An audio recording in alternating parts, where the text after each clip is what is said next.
Level Up Latina partners with working women and mamas alike to guide them in achieving fulfilling career and life goals through financial empowerment, professional or leadership coaching, and personal wellness. Find the unique coaching you need to succeed.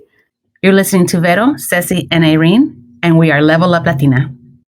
Welcome back to another episode of the Level Up Latina podcast. This is episode 192. And today we're going to keep it short and sweet. Our audience loves these where we get right to the point. And our topic is facing rejection after rejection during your job search. This came to us from a lot of conversation in our guilt-free squad with our one-on-one clients. And the climate of today, the jobs report is coming out on March 10th. And this jobs report has always been hit or miss. And the country overall is seeing some really interesting stuff around jobs, job retention, just even securing jobs. And so rejection has been tough. So we're going to get right into it. A quick hello. ¿Cómo estamos? I just see big faces waving and saying hello. This is a quick hello. Hola. She's like, esas caronas ahí nomás. They had these big eyes. You both had these big eyes like jobs. We're talking jobs and job loss. Talking about No, but it has been tough. And our conversation can go anywhere. You're going to have us for the next 30 minutes or so. And we're going to talk about rejection in general because it's not just in the job world, but that's where we're seeing it a lot. But how to handle it, how to deal with it. Like, God, rejection is so hard and it slams you down and it happens over and over again. And when you think you're doing everything right, or you think you got it together, or you think like I'm perfect for this job, or maybe you get your hopes up for a job, y ¡zas! No te lo dan. And sometimes nowadays it's like 2 or 3 interviews. You're meeting people on Zoom. You're meeting the CEO. I mean, I had a client that had to do a whole like homework assignment and budgets and graphs and all this stuff. And she was feeling really secure. And after 4 interviews, it did not happen. So what do y'all think? Where do we start? How do we feel? Doesn't that already make you feel like sad? It does. It does. Well, it makes me think. It is. It makes me think of like, you know, you're ready, you're prepped, and like, you know, you're like, all right, I'm gonna apply to all these roles, and you go and you do your thing. You apply, you get called, and then you go through the interview, and, you know, like you were saying, a lot of these interviews now are via Zoom, pero te sientes bien. You're like, damn, like I was great. And then you never hear back.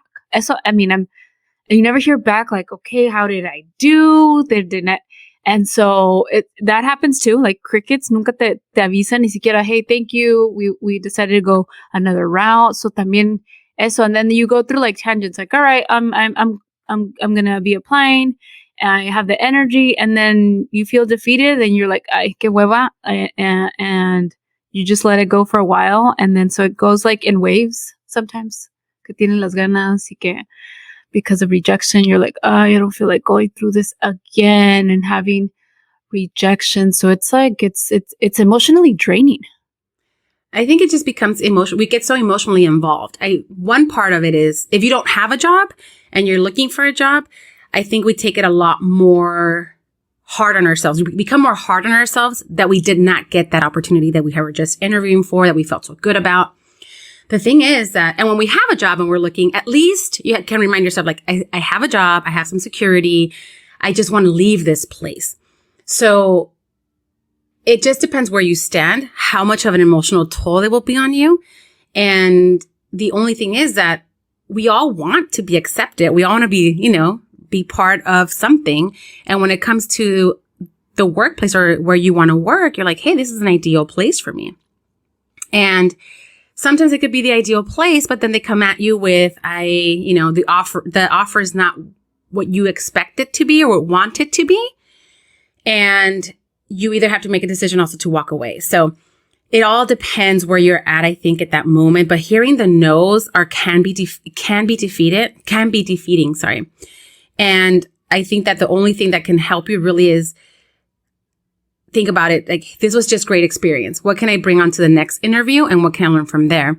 I think in our conversation prior to today, that the reason why we brought up this topic and we wanted to cover it was that we feel that we're alone when we're interviewing. Like, I have to go at it alone. You know, thankfully we have our clients come to us and they're like, hey, what can you help me with? Can you guide me through this process? What did they ask me this? How do I prepare this question? How do I prepare to answer this question? And I think when you turn to someone for assistance, it's better because it can help you at least know that you're like, well, if I don't get it, at least I can work from there. And what can I improve?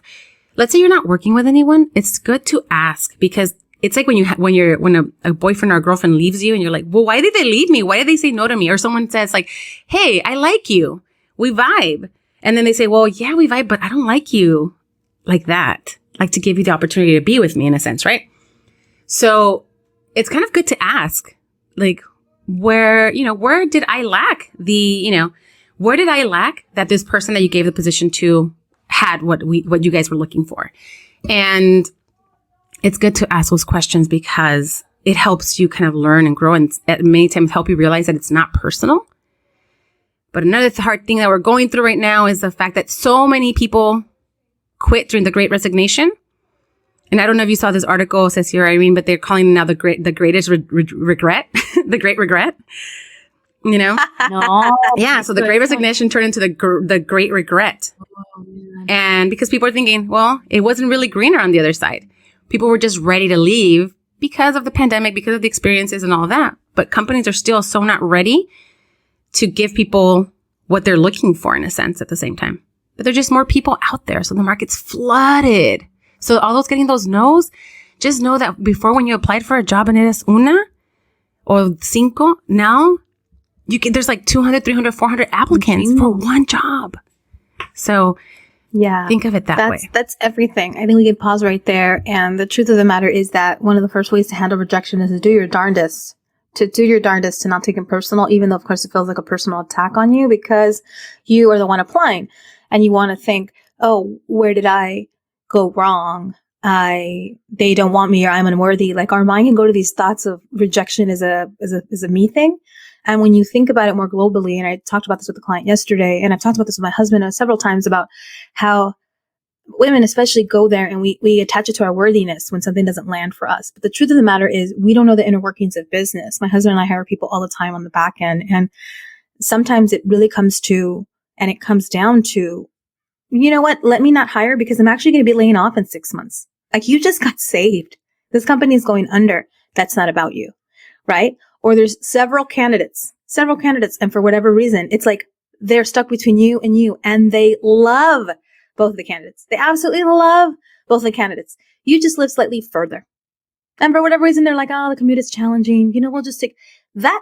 Isn't to be taken personal, your address, though they cannot hold it against you. There could be very real random things behind the scenes happening why you're not chosen. We don't even want to go there, but discrimination is really weird in hiring. And like, you're a mom and it was held against you. Don't take it personal.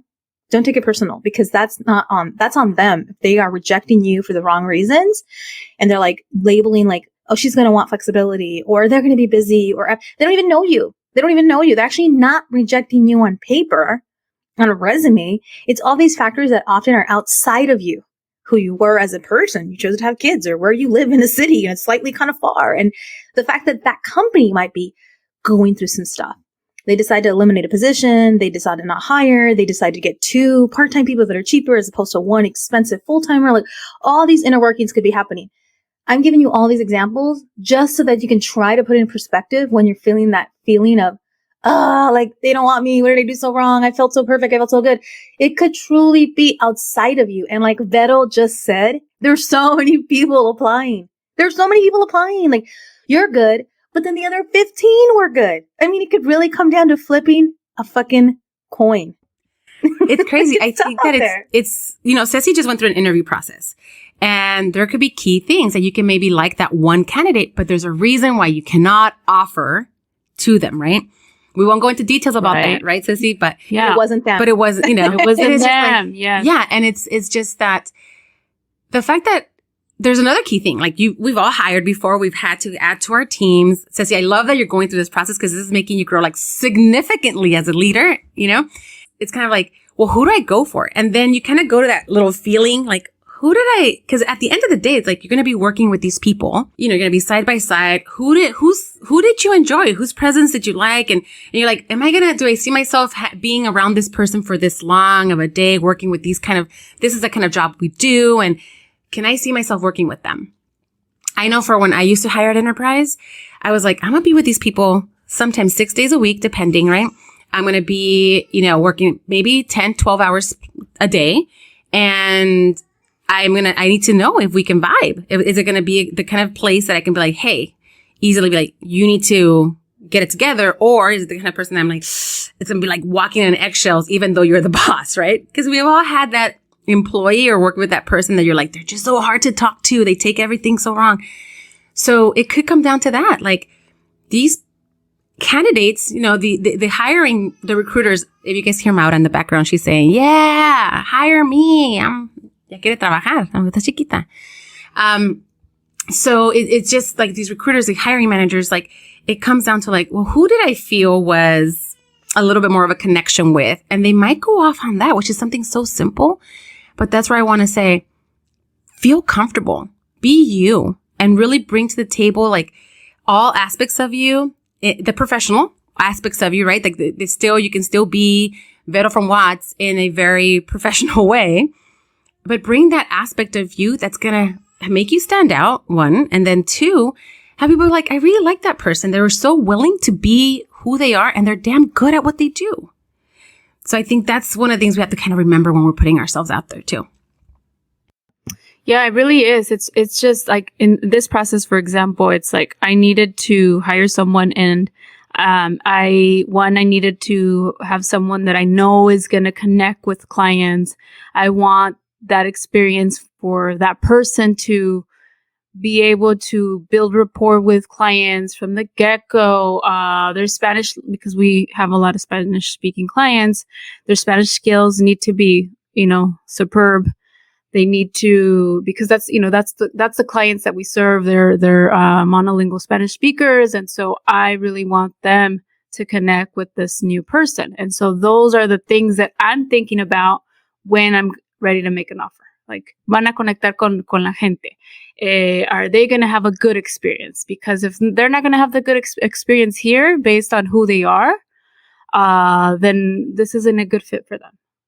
Yeah, and that's perfectly fine. Like, that isn't personal. It's what Sveto's saying. Like, looking at the factors and like an energy, a vibe, a connection, a factual thing, like you needed a skill that just like you happen to have and it's going to work here. And so our tip of the day is going to be brought to you by one of our previous guests we all love following online, Ana Powell. And she said, rejection is redirection. Like you can get rejected, pero Dios sabe. And I want to tell the story so bad right now, but me la voy a guardar because something really cool just happened to me after rejection that became redirection. And I just want to see it through so that I can share that story down the road. And it is God or the universe, whoever you believe in. But oftentimes you get a lot of no's because you're literally like a miracle away from a yes, a really significant, dope yes. But you needed to get that no first. Y Dios sabe. And it's so freaking corny. And it's so freaking like, when you're listening to this, you're like, shit, I've gotten like 10 no's, bitch. Like, no, I don't want to hear you say that. I want to hear you say that number 12 is going to make the other 11 worth it. But I really stand by it. I can just think on so many times in my life where like something didn't land, but it truly was because something was supposed to land. And oftentimes this personality thing is bigger than you realize because I have had clients that land the job and then have terrible work environments, terrible bosses. They're deeply unhappy there. And it's like, oh, I look back on it. I'm like, I just wish they would have rejected them. I just wish it wouldn't have went well because they were going to save them from this terrible work environment. So rejection is redirection. Like maybe you ended up not working in this place where everyone's actually miserable, or you felt this benita of like, I don't know if I like this place. I don't know if I'm vibing. Like Beto said, like you feel it, but then because you don't want to be rejected, because you don't want to not be worthy, because you want to like land the job, but you may damn well know, like, deep down, I kind of hope I don't get it. I have a client that just said that the other day that was like, deep down, I really want a remote job. And why am I still applying for jobs that I have to show up? And I'm like, yes, see, it's Jesus, it's the universe, whatever. Like, stop being distracted, trying to get the yes, go redirect to get the real yes. What do you really want? Like, whatever you really want, we got to work on, because what you don't really want, even though you're almost getting that job, is just a distraction. So rejection is redirection, and really get clear on what you want. Because you may be getting rejected really because something is saving you from not going down a route. And I strongly believe that. And I feel I have even saved people. Like I've had people that are so great and I'm like, they are so overqualified. We're going to drive them nuts. I can't do this to them. I can't hire them, pay them less. I know they should be making more. They're willing to take this pay cut for whatever reason. They're not going to fit here. They're going to be overqualified, underpaid, eventually unhappy. So sometimes managers make these decisions trying to save you from this isn't the right place for you. And I think the best thing that managers need to do is be honest. Because the tough thing with rejection is the generic ass no, and I really can't tell you why. So if you're listening to this from the boss chair, like, be real with people as best you can. Be sensitive, be empathetic. If you're probably like a stripper at the strip club having all these dollars thrown at you and you feel like I'll the hire resumes you. and you have hella resumes being thrown at you, one day it goes away. One day all them dollars, all them resumes being thrown at you, you see the visual of the dollars. I'm doing that with resumes in my hand. But like, be a good manager, a hiring manager, a CEO, whatever you are, a HR person. Like, give people the real, give them empathy. Like, and maybe you know this, maybe you already know this, maybe you know the art of rejection, but like, give them love, tell them everything they did right, try to keep it real, which it came down to these three people. And it was just this one thing. And I see it for you 2 years removed when you work on this one thing or whatever the hell your reason. But like, don't just say no and not really give them a real reason and ghost them. Like Ceci said, like, rejection is hard enough. So tip of the day, rejection is redirection. And also, if you are the one doing the rejecting, try to have some freaking grace. Try to have some grace to give it back and be kind and make the time to tell people no and let them down easily. And please use this line. Don't take it personal. It's not a personal decision. It's a business decision. And just to help people kind of pick themselves up and keep going. Maybe don't read too much into the yes or the no, right? Like, get the yes cautiously, knowing that there's a lot of work to be done and you got to come into a culture and fit and still work. It doesn't stop when you've landed the job. And then take the no's very gently, softly. Like, you're going to collect them. It's just a matter of the business of trying to get a job. You are going to collect no's like in any other thing worth doing.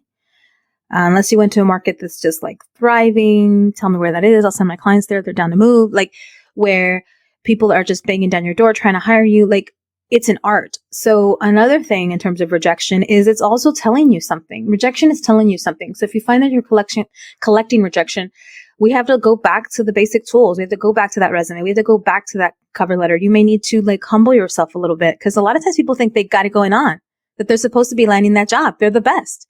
Their ego is big and they've been in the industry or they read the job description. It's what they do times, they're doing 10 times more of that, whatever it may be. Like, oh, no, maybe not. Maybe you're not quite ready. And so you're being saved because you're not quite ready from a skills perspective. And that's, again, something not to be taken personal. We can work on the skills. You can get mentors. You can volunteer. You can have a life coach. You can work with folks. You can listen to podcasts like ours or many, many specialized podcasts on different things. And while you're in the state of feeling constant rejection, don't stop learning. Don't stop networking. Don't stop doing things to land the job. So I had a really, really thorough call with a client recently, and I talked about all the different ways that we need to use that time that we're not landing the job to rest and relax and enjoy the pause, right? So it's not go, go, go, grind, grind, grind, angst. The other part of it is, part of your day dedicated to the interview process or the application process, right? Dedicated to that, dedicating to following up, dedicating to put yourself out there, dedicated to talking to other friends, maybe in the job search. Like, do effective things during that letdown phase because it just keeps you with momentum. I think rejection is like a momentum thing. Like, don't let up. Like, you want to like veg out. You're like, oh, forget it. And pasa un mes, te vas de vacaciones, you gain some weight, you're Netflixing and chilling. Like, no. Let's, I said redirection earlier. Let's stay on the path of trying to get that job. So some of the key things you can do to feel empowered and not disempowered after you've been rejected is, who's your space? Who are you talking to? We have the Guilt Free Squad at LUL. And so the girls go to each other a lot when they're feeling rejected, when they're feeling down, when they're feeling wins, when they're feeling defeated, when they're feeling excited, when they're brainstorming business ideas and side hustle names. And I mean, I can go on and on and on. And so with my clients, I always remind them, like, you got the Guilt Free Squad. You can use them in the next following way, XYZ. And for everybody, it's different. It's like maybe some advice, because you're thinking of changing jobs, or maybe tell them about you and sell yourself and share your resume because you never know who can hire you through that network. So use what you got during that rejection time. Like, use what you got. And if you're looking around like, oh, I don't really have a network, or, oh, I don't really know who to show my resume to, like, that's a big cue. Like, during that time of looking for a job, you need to have everything. You need to have people that can help with the cover letter and the resume. You need to have contacts in the industry that you can talk about. You need to be going to networking events. I'm sorry. It sucks. Like, you're like, I don't want to hear that. I got to keep working while I'm trying to work. Yes, you do, because I believe that you find jobs in the most unexpected ways sometimes.